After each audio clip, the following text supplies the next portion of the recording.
See, that wasn't said enthusiastically by me this morning because I was too eager to get started. I wasn't interested in good morning.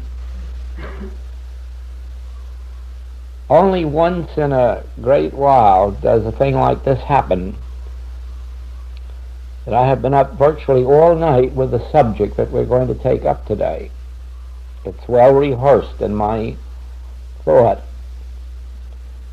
well worked out, and it could be that this may be the most important lesson you've ever heard in the message of the infinite way. I know that it will be if you understand it,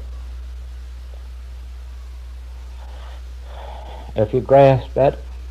If you don't grasp it, make some provision for studying it afterward, because there is no subject more important. I might say to you that there is no literature outside of the infinite way in all the world that I've ever discovered that covers this subject. It is one of the deep mysteries of philosophical and spiritual literature. And the reason is that trying to understand it with the intellect makes it an absolute impossibility to arrive at a satisfactory understanding, because the subject deals with contradictions. Not only contradictions, but contradictions in Scripture, as you will see. And nobody that has tried to figure it out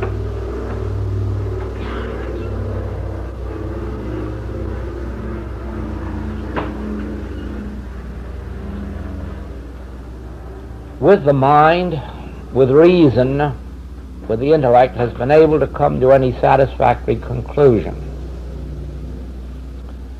Now, before we come to that, we will lead up to it by going back to the book, The Infinite Way.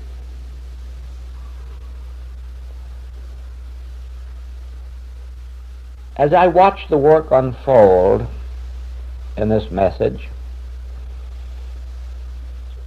it seems strange to me at times, although I make very little comment about it, that so little actual study is given to the book, The Infinite Way. It is read and it makes its impression, and the students go back to it occasionally and read some more, but I doubt that there are many who know that practically every paragraph in this entire book is a metaphysical and spiritual text upon which a whole book could be written.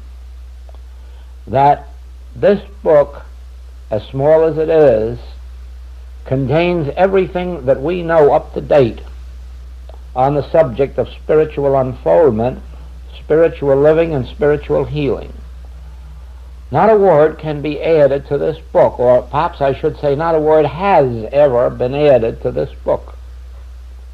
There isn't a single word in all the writings that isn't originally in this one book. The only thing is that sometimes it is in this book in one sentence and then appears later as a 10,000 or 25,000 word book. But it's the same sentence. It's the same statement. It's the same truth, which could have been found in its pure essence, and each one work out for themselves instead of having to read another book about it. Now,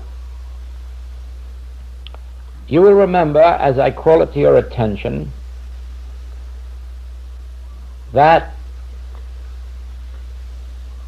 the Infinite Way writings declare that the secret of life lies in right identification. That is, in knowing our true identity, in knowing who I am or what I am. All of the error in the world, all of the sin, disease, death, lack, and limitation in the world is based only on one ignorance, and that is ignorance of our identity, not knowing who I am or what I am. Now, of course, in this book, The Infinite Way, the subject is treated quickly, briefly, and with just a statement here and there, because it becomes necessary for an individual, for a student, to follow that through to its ultimate conclusion, not for somebody to put it into words for them, because then they'd be living on words instead of inner individual unfoldment.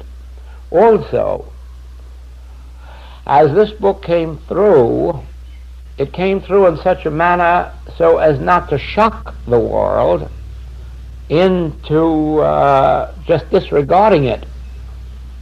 And so you must naturally expect that ideas are softened here, which when you examine them, you say, do you really mean that that's what it means? And I do. I mean exactly that. Now here is a chapter, Metaphysical Healing. Healings are always in proportion to our understanding of the truth about God, man, idea, body. Well, of course, there is just one sentence. But as far as I'm concerned, I don't know how you could spend less than a year on that one sentence. I don't know how you could possibly not write that sentence out, put it up on the mirror, carry a copy in the purse, and then, regardless of what you're reading for the next year, see what it has to say about God, man, idea, body.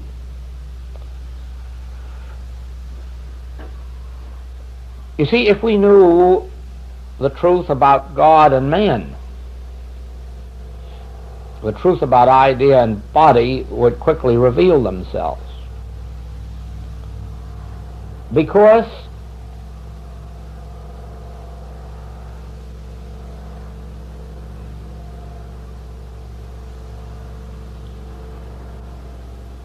no one who hears these words will ever find their freedom until they know that they are not man.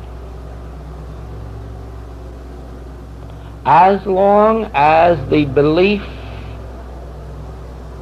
exists consciously or unconsciously or subconsciously within you that you are man, you will be seeking a God. And there isn't any to be found.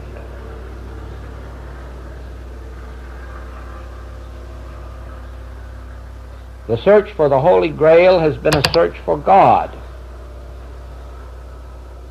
Always it has been fruitless. Always it has been a failure until the individual came home broke in health, broke in mind, broke in body, broke in purse, and they discovered it hanging right up on their own tree or buried in their own garden, in other words, within their own being.